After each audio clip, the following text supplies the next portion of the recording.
this is Chloe Apor, our grateful student and passionate sister school under the strand of STEM. So the video titled about the Newton's laws in action video experiment. But first, I'd like to introduce Sir Isaac Newton and the significance of the three laws. I am Isaac Newton, a scientist, mathematician, and philosopher who lived in the 17th century. I am most famous for my laws of motion and theory of gravity. As a young man, I became fascinated with the natural world around me and began to study mathematics and physics. I made many groundbreaking discoveries, including the laws of motion, which laid the foundation for modern physics. But I was not just a scientist. I was also a curious and sometimes strange person. I once stuck a needle in my eye to understand how vision worked, and I also spent a great deal of time studying alchemy, an ancient form of chemistry that sought to turn lead into gold.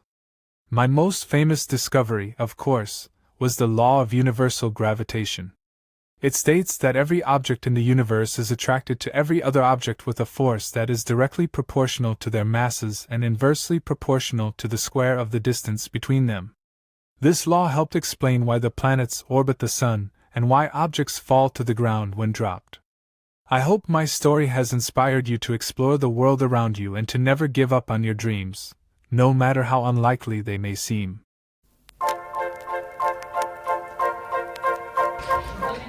So the first law is the law of inertia, which means an object stays at rest and an object in motion stays in motion with the same speed and directions unless acted upon by an unbalanced force. So it means ang butang daw nga nagka-stay in rest at ang butang sad nga nagka-stay in motion kay if tagaan na siya force or tagdugo ni siya with force kina siya reaction. So watch this.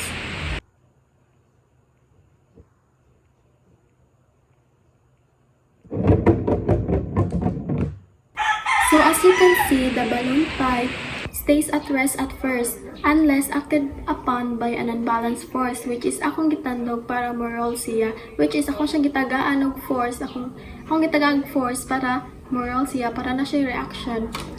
So the second law of motion is the law of acceleration, means the acceleration of an object is directly proportional to the net force acting on it and inversely proportional to its mass. So it means ang acceleration daw sa usa ka object is directly proportional siya sa force nga gigamit ato and inversely proportional siya sa iyang mass. Like for example, when you push an empty box kay kanang more acceleration, less mass siya.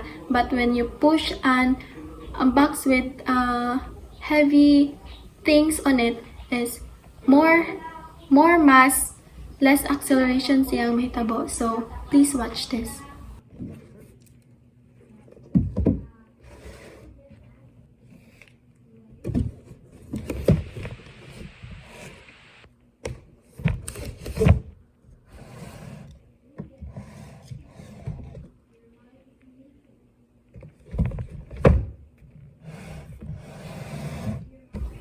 So from what you observe sa video, kay pag-push na ko sa empty box, kay less mass siya but more acceleration from what I said earlier.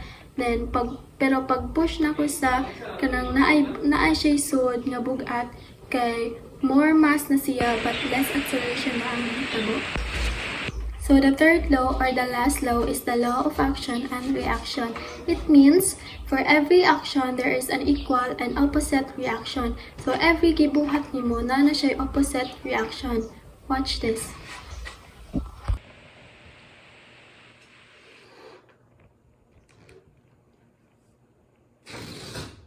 So, sa nakita niya sa video, ang action niya akong gibuhat, kaya akong gi-inflate ang balon or akong gipaburot ang balon.